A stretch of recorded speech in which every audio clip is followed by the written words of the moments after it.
Well, today we're going to begin a very challenging job.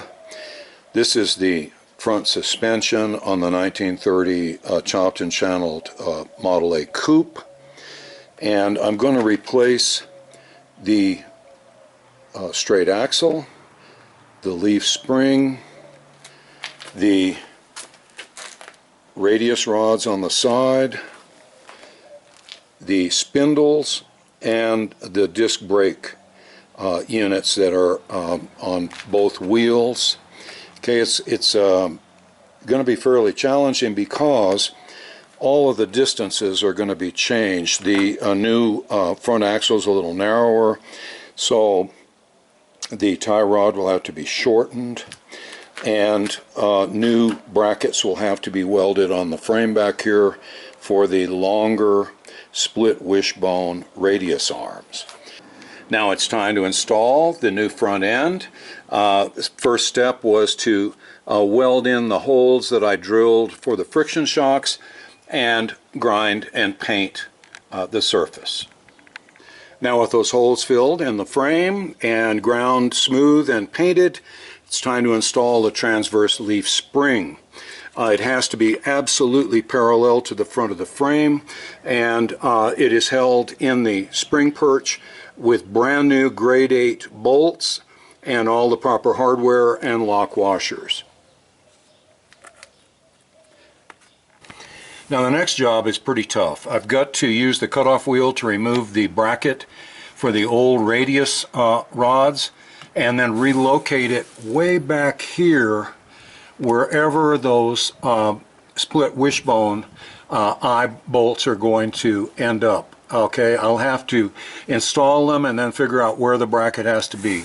Hopefully I can salvage this bracket and just reinstall it back here.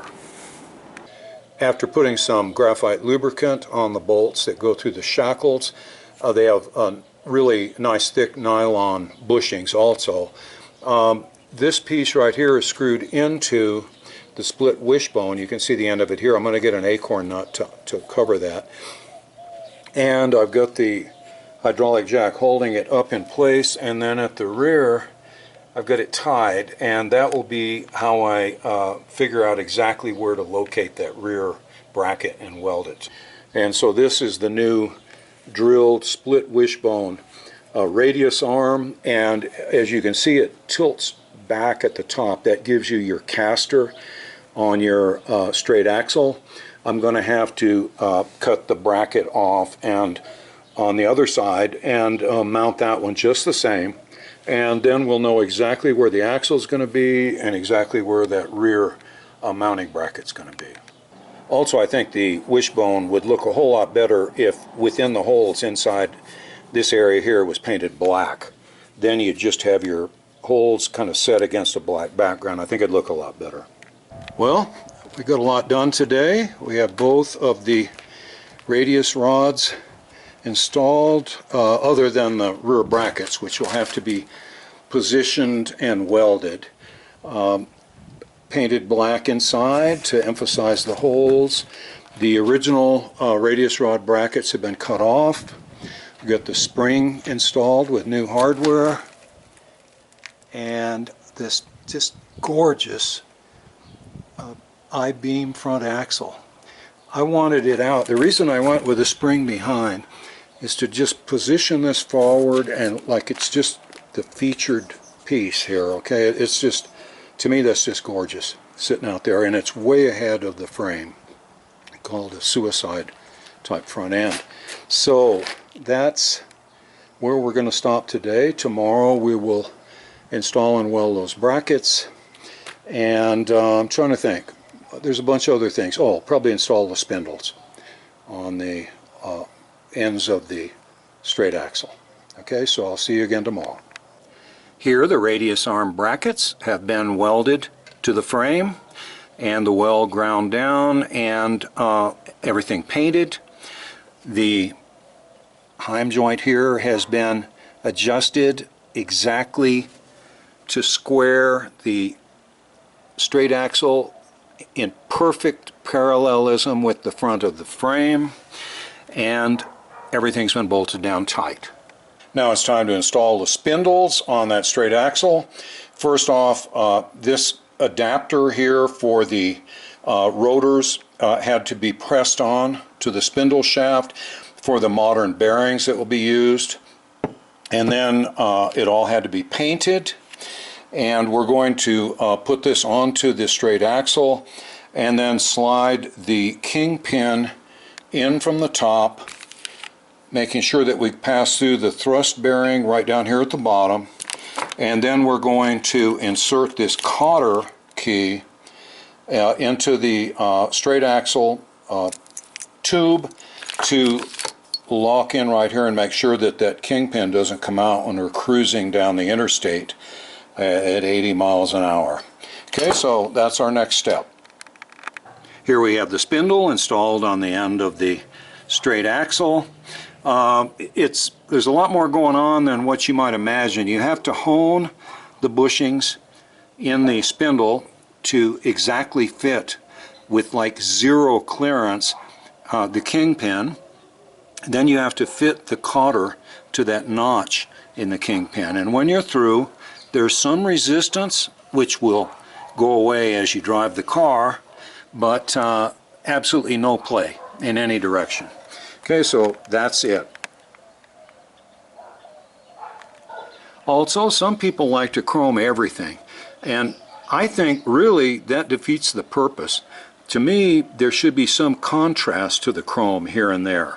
And I think the black and chrome looks better than chrome and chrome. Okay, also it's cheap. Now with our big pile of boxes dwindling, we're ready to take on the next challenge. And that is to alter the General Motors metric rotors to match the Ford spindles. And believe it or not, to do that, we're going to have to remove bearing races and make some other modifications. You already saw that stepped spacer that had to be put on to the spindle shaft. Well, we're going to continue now and make some more modifications so that this rotor will fit on those spindles. Step one, we have to remove this bearing race from inside the rotor and install this bearing race. I swear they look just the same, but the angle is different, so we have to make that modification. And there's nothing fancy about the procedure or equipment. Use a great big drift like this and go all the way around on that lip of the race, hitting it with the hammer and driving it down through the passage and out of the rotor. Well, I finally got the old one out, and as you can see, there's not a world of difference between it and the new one. You really don't want to get them mixed up and reinstall the old one, so I'll set it off to the side. And now we're going to have to use the hydraulic press to press in the new bearing race. And to push that bearing race into position inside the hub here, I'm going to use one of my giant sockets. It's just the right size to press against that lip. Now I've already started the race so that it's absolutely square in the bore of the rotor. Next, we'll use our giant socket and our 14-ton press here to go ahead and finish the job of pressing that race all the way down into the bore of the rotor. Well, with the help of the good Lord and about 5,000 pounds of pressing force and plenty of cussing, the race is now installed exactly where it should be. And that inner bearing, once packed with lubricant, should spin happily for many years to come. Now it's time to paint the exposed metal surfaces of the rotor, of course not the disc itself, to prevent rust. Okay, so I'm going to actually get a brush and some Rust-Oleum rust-preventing paint and put a heavy coat inside here and also on the exposed surfaces of the other side. Now the metal surfaces in here have a nice heavy coat of the Rust-Oleum oil base semi-gloss black. It's time to do the edges here of the rotor and also on the front surface. And there we have the finished brake rotor, the painted and ready for installation. Next step is to install the disc brake caliper mounts and the steering arms, nicely chromed and sculptured, using heavy Allen bolts and nylock nuts. Now it's time to pack the inner and outer wheel bearings, assemble them in the rotors, and then install the rotors onto the spindles. When last we met, we were celebrating the installation of these gorgeous chrome steering arms. Unfortunately, as often happens when you're sort of scratch building a car, they put the tie rod way too far forward, and underneath here we've got spring shackles and all sorts of stuff that would interfere with it. So I had to fabricate a custom pair of steering arms out of very heavy gauge stainless steel tubing and 1/2 inch steel plate. Here you can see them side by side, and you see this is where the tie rod would go, and I've got an extra maybe 3 inches here in length on the steering arm. So this one is going to position the tie rod back here where it has free travel.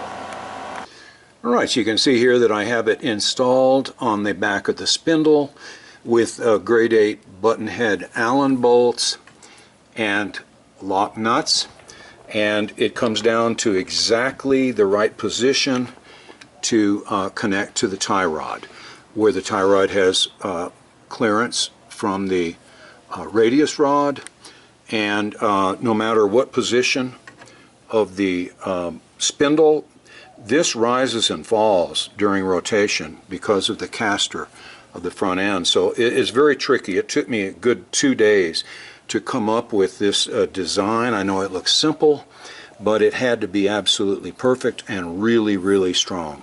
So I'm really pleased with it, and now I can continue. I've got to go to the bolt store and get some more appropriate bolts to connect these joints together, and then I'll be right back.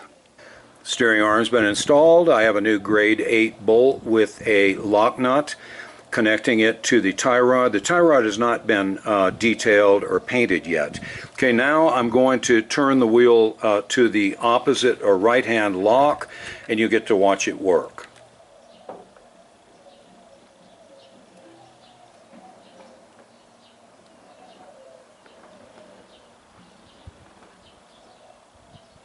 Well, finally the steering arms are completed and installed. The tie rod has been painted and installed, and I'm going to crawl down underneath there and show you the steering arm from the steering box and also the steering damper.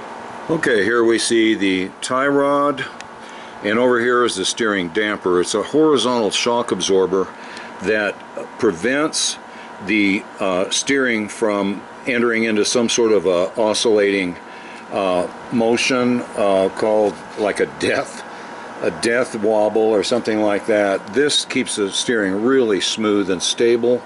And then back here we have the arm that connects the steering box to the tie rod. Okay, so now it's time for the spindles to receive the big heavy rotors for the brakes. Here's another view of that steering damper. As you can see, it's simply, like I said, a horizontal shock absorber that keeps that tie rod from being able to move back and forth quickly. It really does smooth out the steering. It's real nice. It can't kick back on you. Okay, the rotors are all painted and looking nice with their chrome lug nuts. I want to make sure that the thread of the lug nut was correct for the studs. Now it's time to flip these jewels over. I've got to pack the wheel bearings and put them into the rear of the bearing area inside the hub, and then I've got to press in these grease seals that keep that packed grease from getting all over our disc brakes. Here's that big inner tapered roller bearing that's going to fit inside this race. I'm going to have to pack it, and then the grease seal will fit in right here. The bearing has been thoroughly packed with high temperature bearing grease, and now it's time to tap in the grease seal. Using a giant socket that's the right diameter, I have tapped the seal in place with a hammer, going in circular fashion with the hammer until the seal is completely seated. And now we're ready to install this rotor on the spindle. I'll show you how that inner bearing fits. Remember, this is that adapter piece that I heated up to 400 degrees and slipped onto the spindle. Then this is the bearing that I packed, the inner bearing. This is the way it's going to fit up on the adapter sleeve right here. There's also a smaller diameter outer bearing in the nose of the rotor right there, and it's going already been completely packed, and it's going in within these parts in succession, and finally a cotter pin to keep this nut from coming loose and having the wheel depart from the vehicle. Brake rotor now is installed on the spindle, and I pushed in that small outer wheel bearing. Now I need to install the additional parts, and finally a dust cover to keep it all clean. The nut has been adjusted. I tightened it down to where it kind of restricted the rotation of the rotor, and then backed it off one flat so that now it spins freely. Time now to install the cotter pin. And there's the finished product with the dust cover installed, and now it's time to do the other side. Well, it looks like we're finished with the rotors and bearings and grease seals. They're installed, and now tomorrow we will worry about painting the brake calipers, then installing them here on these arms with the pads, and then we'll be done. We can put the tires and wheels back on this and get it back on the ground. Well, we're definitely making some progress here, and we're in the home stretch. If you remember in the beginning, we had boxes piled all over the workbench here, straight axles, springs, stuff strewn about. And now we're down to the 2 brake calipers, the brake pads, and the associated hardware. So first off, we've got to paint these, then we're ready to install them, and then we'll be done. Well, it's time for the final step. The calipers have been painted with a heat-resistant semi-gloss black paint. We've got our brake pads ready to install with our pins, and then we're going to connect up our hoses with the fittings and crush washers. Well, the caliper is now installed with those special anodized bolts. You can see that we've got our bleeder right here. I'm going to have to connect the brake hose right down underneath here, and you see the pads on either side of the disc. So the driver's side is finished and ready to go. Now finally, we've connected the brake hose in a nice stylish S curve here, and made sure that at no time during the steering process that the hose binds in any way. Now it's time to do the passenger side. Well, everything's assembled. We got the tires and wheels on it. I took a short drive to be sure nothing god-awful happened, and it didn't, thank heavens. But the fun's never over. I got it up on the lift here so I can get under to weld the inside of those radius arm brackets. They have to be welded on both sides, just, you know, for strength and safety. Also, I'm going to have to do a little minor adjustment on the steering link so that the steering wheel is, the bar there, the horizontal one, is perfectly horizontal. Okay, so now it's time to crawl underneath and with the trusty welder and fix those brackets. Well, the job's all finished. Everything's been adjusted, tightened, and I even went for a little test drive. Thought I'd give you a final walk around here. You can see those nice split wishbones, very subtle down there at the bottom. Nice chrome straight axle. It's much lower in the front than it was. Might be too low. The steering box linkage is only about 2 inches from the ground. Granted, other than speed bumps, that's really not a big issue, but I might have to raise the car up about 3/4 of an inch or maybe an inch. I hate to, because that stance is absolutely classic, just the way it's supposed to be. So, that's it. Thanks for joining me on this rather challenging job that certainly turned out very well, I think. I hope you enjoyed it, and I hope to see you again soon. Bye for now.